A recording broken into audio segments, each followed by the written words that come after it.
Now that I've remembered what I'm doing today, we're going for a 40th birthday ride. Well, it's my 40th birthday because I'm getting old. Along the rail trail and over the Banks Peninsula. A couple of crazy little back roads, almost all gravel.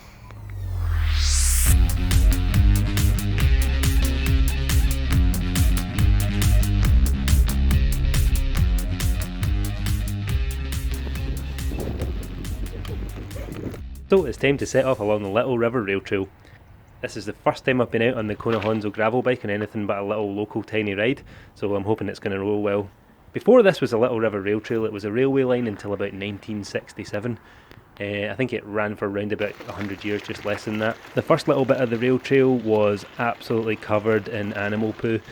The next piece of Little River Rail Trail runs down beside Lake Ellesmere or Te Wahora, and it is awesome. On a still day like today, you can see a massive view, mountains on one side and hills on the other. It's a lovely place to be.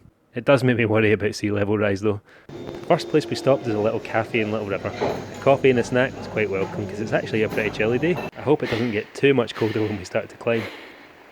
Into the first climb of the day. This first climb is up Harmon's track. And it's quite steep. And it's about 6 kilometres long and 425 metres of climbing, so it's reasonably stiff. There's a few bits on it that are really steep. But the gear ratios are working on this mountain gravel bike. Not riding one-handed though, so I better put this away. And yeah, just be prepared for that if you try and ride this track ever. Make sure you've got enough gears, because I was certainly struggling a little bit, and I don't think I'd have been able to make it if I hadn't managed to switch this bike up. So the gearing ratios I built on this have been really working well.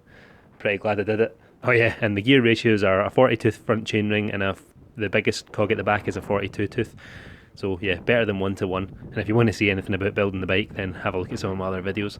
From the top of this climb we headed along Summit Road, with the plans to either drop down into one of the bays, or if it was really cold, snowy and sleety, then we might just drop down into Akaroa, down one of the other stock routes or something that we hadn't decided yet. Yeah, there was a couple of get out points and we were hoping not to have to take them, but unfortunately it started sleet and snow, and we decided that since we were both feeling a little bit cold and we wanted it to be actually enjoyable, we would just chop down into Akaroa, making the ride about 55 k's or something along those lines. Just finished descending this stock route behind me, which was unsealed apart from the last few metres, as you can probably tell from my face. Pretty happy with how this Honzo Gravel bike, mountain bike combo type thing is working out. It's been pretty stable and fast the whole way down, felt completely in control, and with the changes in gearing you can actually pedal most of the way down the hill too. So it's getting a thumbs up for its first proper test. Sitting in front of the fire, I realised that it's actually all about having a good ride with your mates. It doesn't need to be about achieving some crazy goal of riding 150 k's and dropping down into all these little bays and gravel roads and quiet crazy places. You can do that another time. Ideally sometime that it's not rainy and snowy. Anyway, thanks for watching with me, and I hope you enjoyed the video. Cheers!